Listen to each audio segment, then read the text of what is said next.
نبی کریم صلی اللہ علیہ وسلم جب تشریف لائے تو آپ نے جن رسومات کو اسلام کے بالکل خلاف پایا اور ان میں اصلاح کی کوئی گنجائش نہیں تھی ان کو تو آپ نے ختم فرما دیا، اور جو رسومات لوگوں کے درمیان رائج تھیں اور ان میں اصلاح ہو سکتی تھی تو رحمت کونین کا طریقہ یہ نہیں رہا کہ آپ نے ساری رسومات کو ختم کر کے کہا ہو اب یہ ہم نئی رسومات کا آپ کو تعارف پیش کر رہے ہیں، اس کو آپ اختیار کریں، بلکہ بخاری کی روایت موجود ہے کہ انصار میں کسی کے ہاں شادی ہوئی تو نبی کریم صلی اللہ علیہ وسلم نے ارشاد فرمایا کہ ان کے ساتھ آلات لہو ان کے ساتھ کر دو، کیونکہ یہ شادی میں اس کو استعمال کرتے ہیں، یعنی دف کو بجاتے تھے وہ، تو سرکار نے اجازت مرحمت فرمائی۔ تو خلاصہ کلام یہ ہے کہ جہاں پر رحمت کونین صلی اللہ علیہ وسلم نے اصلاح دیکھی کہ یہاں اصلاح ہو سکتی ہے، وہاں اصل چیز کو ختم نہیں کیا بلکہ اس کی خراب چیز کو ختم کر کے اصل رسم کو باقی رکھا۔ تو خلاصہ کلام یہ ہے کہ ایسا نہیں ہوتا کہ آپ شادی بیاہ میں ہونے والی ہر رسم کو قرآن و حدیث پر پیش کر کے دیکھیں کہ قرآن و حدیث میں اس کا ثبوت ہے یا نہیں، اگر ہو تو ٹھیک، نہیں ہو تو آپ کہیں یہ ناجائز ہے اس کو ختم کر دو، ایسا نہیں ہوتا۔ قرآن و حدیث میں ثبوت نہ ہونا ایک الگ چیز ہے، اور اللہ تعالیٰ اور اس کے رسول نے کسی چیز سے منع کیا جانا ان کی طرف سے ایک الگ چیز ہے۔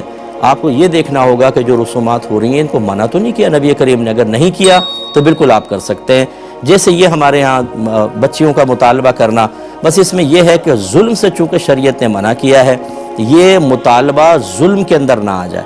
کیونکہ پیسہ طلب کرنا ہمیشہ برا نہیں ہوتا، وہ برا ہوتا ہے جو بلا ضرورت انسان مانگے ہاتھ پھیلائے اور اپنے آپ کو ذلت پر پیش کرے، اس کو نبی کریم نے منع فرمایا۔ باقی دوست احباب ایک دوسرے سے کچھ طلب کر لیں، جیسے رحمت کونین صلی اللہ علیہ وسلم حضرت بریرہ رضی اللہ تعالی عنہا کے گھر گئے، وہ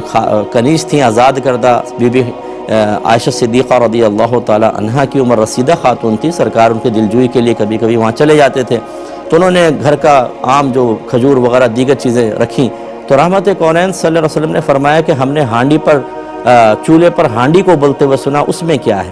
تو بتایا گیا رسول اللہ وہ صدقے کی بکری ہے۔ سرکار نے فرمایا تمہارے لیے صدقہ ہے، ہمارے لیے ہدیہ ہے، لے کر آؤ۔ ابھی دیکھیں خود سرکار نے مطالبہ فرمایا، ہر مطالبہ منع نہیں ہوتا، تو یہ مطالبہ بھی شرعاً جائز ہے، لیکن چونکہ ظلم شریعت نے منع کیا ہے، ظلم کا مطلب اس طرح کا کوئی عمل کرنا کہ سامنے والے کو بلا اجازت شرع روحانی، جسمانی یا مالی تکلیف پہنچے، یہ ہو سکتا ہے کہ وہ کم پہ راضی نہ ہونے، ہم تو نہیں لیں گے، زیادہ دو زیادہ دو زیادہ دو، اور بیچارہ دولہا اتنا زیادہ نہیں دے سکتا لیکن وہ بڑی مجبوری میں دیتا ہے،